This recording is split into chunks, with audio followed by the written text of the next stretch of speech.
आपके इस जलसे में आने के वक्त पटना से हम निकले थे, असर का वक्त हुआ, एक छोटा सा गांव मस्जिद नजर आई तो वहां चले गए। मुश्किल से उनके यहाँ 50-60 घर हैं, छोटा सा गांव, और गाड़ी भी अंदर जा नहीं सकती, पगडंडी पर चल करके मस्जिद के लिए जाना पड़ा। खेतियों में से गुजरते हुए मस्जिद के लिए गए। मैं क्यों बता रहा, मस्जिद में गए, हम तो ये सोचते थे कौन इस गैर मारूफ इलाके में पहचानता है, लेकिन हर घर से लोग वहां पर आए और मुझसे मुसाफा करते हुए नारे लगाने लग गए। छोटा सा गांव था। मैंने पूछा पहचानते हो? कहा आप पहचानते नहीं, रोज सुनते हैं आपको। अब जो नारे लग रहे थे, मुझे इस बात का ये नहीं है कि मुझे लोग पहचानते हैं। छोटी सी बस्ती है, बनियान लुंगी पहने हुए लोग हैं, लेकिन वहां नारे जो लग रहे हैं मसलके आला हजरत और ताजुल शरिया। उस दिन ये एहसास हुआ कि मेरे अजीजों, वो एक छोटी सी बस्ती है, छोटी सी बस्ती, इनमें से कौन है जो आला हजरत को देखा हुआ है? कोई नहीं है, कोई नहीं उनके जमाने का। और उस बस्ती में, उस छोटे से गांव में गया कौन है आला हजरत को सिखाने के लिए, आला हजरत की मोहब्बत डालने के लिए? उलमा कहां जाते हैं? बहुत कम। उस बस्ती में तो हमने देखा कि कोई है ही नहीं, छोटा सा गांव है। ये एक मिसाल दे रहा हूं, ऐसे 1000 गांव है, हर गांव से ये आवाज आती है, मसलक आला हजरत, इश्क मोहब्बत, इश्क मोहब्बत। ये आवाजें क्यों आती हैं? जानते हो, यही मेरा जुमला याद रख लो, उनकी बात करो, हर दिल पे राज करो। आला हजरत अपने घर का कसीदा नहीं पढ़ते थे, अपने बाप दादाओं की तारीफ नहीं करते। जिंदगी में जब कलम उठाया है, मेरे मुस्तफा की शान बयान की है। करो मदह अहले दुवल रजा, पड़े इस बला में मेरी बला। मैं गदा हूं अपने करीम का, मेरा दीन पारे ना नहीं। उस आला हजरत ने जब कलम उठाया था, बारगाह मुस्तफा में यूं कहा था, सरवर कहूं कि मालिक व मौला कहूं तुझे, बागे खलील का गुले ज़ैबा कहूं तुझे, तेरे तो वस ऐबे तनाही से हैं बरी, हैरा हूं मेरे शाह मैं क्या क्या कहूं तुझे। अहमद रजा ने जब हुजूर पाक की शान में इतनी बातें अर्ज की, तो हकीकत बात यह है, अल्लाह करीम फिर तारीफ करने वालों के न नाम को मरने देता है, न कलाम को मरने देता। आज उनका नाम भी जिंदा है और कलाम भी जिंदा है। 100 साल हो गए, मजमू में आज भी आला हजरत को पढ़ा जाता है कि नहीं पढ़ा जाता? और मैं समझता हूं आला हजरत की नातें, जुमले अगरचे उर्दू के सख्त हैं, आसान उर्दू में पढ़ी जाने वाली नज़में एक जगह, सख्त उर्दू में पढ़ी जाने वाली आला हजरत की नातें पढ़ो, दिल झूम जाता। अवाम भी अवाम है, ये भी आला हजरत की नातों में वजद करती है। क्यों? इसलिए कि इश्क में बोली हुई बात है। अब मैं आपको बताऊं, जालिम जिस कदर भी जुल्म कर ले और किसी का कत्ल कर ले, और वो ये समझ ले कि इस तरह से खत्म कर देंगे हम इस्लाम को, ये नामुमकिन सी बात है।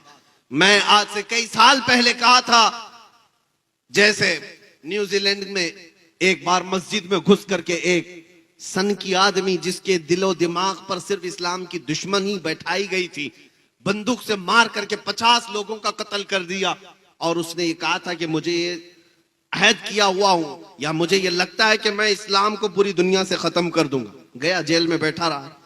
ऐसे ही यहां भी बहुत सारे कुत्ते बैठे हुए, गुफे में बैठ करके भौंकते हैं कि इस्लाम का विनाश कर देंगे, धर्म संसद करके अपनी लोमड़ियों के बीच में, बाकी बाहर आने की हिम्मत नहीं। इस्लाम का विनाश कर देंगे, खत्म कर देंगे, इस धरती से मिटा देंगे। हम उनको हमेशा यही कहते हैं। एक न्यूज रिपोर्टर हमारे पास इंटरव्यू लेने आए थे, वो कह रहे थे कि फलां साधु जी, फलां पंडित जी, फलां पाखंडी जी, जो भी है, ये कहते हैं कि इस्लाम का विनाश कर देंगे। हम कहते हैं उनसे, जाइए वो बाबा से कह दे पहले अपने बदन की खुजली मिटा ले, वो उससे नहीं मिट सकती। इस्लाम तो बहुत अजीम बात है। समंदर का पानी ना नापा जा सकता है, ना खत्म किया जा सकता है। समंदर तो समंदर है, आसमान को तुम नीचे ला सकते हो, जमीन को ऊपर कर सकते हो, लेकिन इस इस्लाम को कभी नहीं मिटा सकते। ये अल्लाह रब्बुल इज्जत के हिफ्ज़ अमान में है, ये दीन अल्लाह रब्बुल इज्जत के हिफ्ज़ अमान में है। अब मैं आपसे यही कह रहा हूं, जो दीन तुम्हारा महफूज है, जो तुम्हारा कुरान महफूज है, बस बात इतनी है कि तुम पूरे मुसलमान बन जाओ, तुम हुजूर पाक सल्लल्लाहु तआला अलैहि वसल्लम के वफादार बन जाओ। हर घड़ी तुम्हारे साथ निस्बत मुस्तफा होना चाहिए, हर घड़ी तुम्हारे साथ अजमत मुस्तफा का पासो लिहाज होना चाहिए। इसलिए मेरे अजीजों, जब तक तुम्हारे अंदर ये इनकलाब नहीं आए, एक मिसाल देकर के मैं आपको बताता हूं। आज दुनिया तुम्हें शराब पीते हुए देखकर ये नहीं कहती अब्दुल्ला का बेटा शराब पी रहा है। तुमको ताश के पत्ते खेलते हुए देख करके नहीं कहती अहमद का बेटा ताश के पत्ते खेल रहा था। ये तो बातें हो गई। दुनिया ये कहती है मोहम्मद अरबी का गुलाम शराब पी रहा है, मोहम्मद अरबी का गुलाम ताश के पत्ते खेलता है।